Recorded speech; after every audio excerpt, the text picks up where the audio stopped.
بسم الله الرحمن الرحيم والنازعات غرقا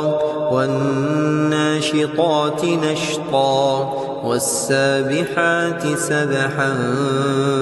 فالسابقات سبقا فالمدبرات أمرا يوم ترجف الراجفة تتبعها الرادفة قلوب يومئذ واجفة أبصارها خاشعة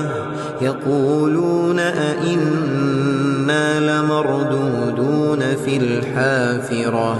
أئذا كنا عظاما نخرة قالوا تلك إذا كرة خاسرة فإنما هي زجرة واحدة فإذا هم بالساهرة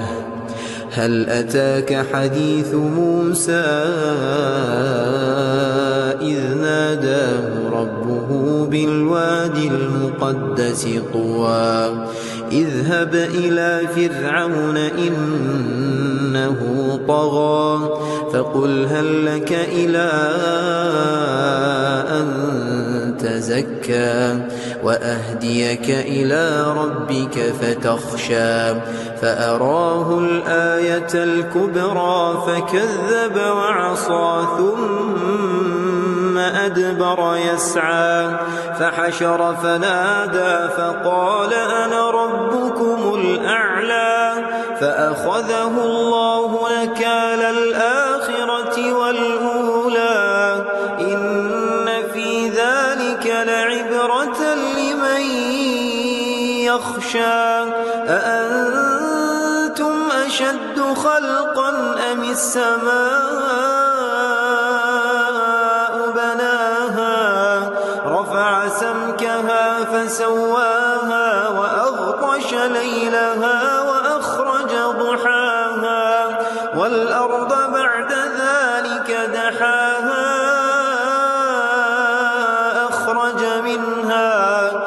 أخرج منها ماءها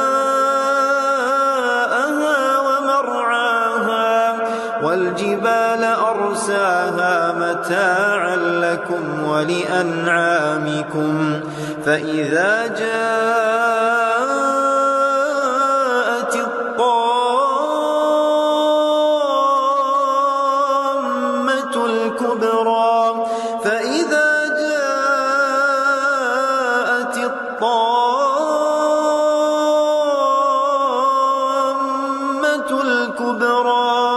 يوم يتذكر الإنسان ما سعى وبرزت الجحيم لمن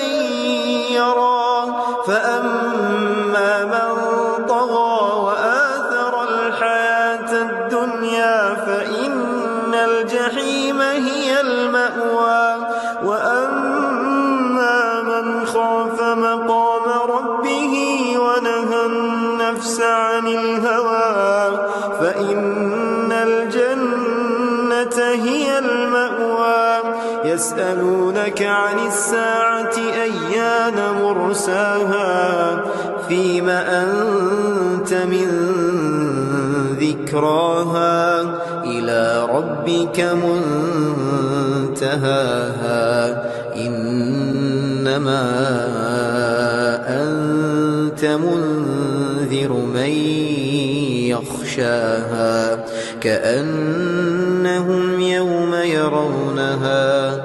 كأنهم يوم يرونها لم يلبثوا إلا عشية أو ضحاها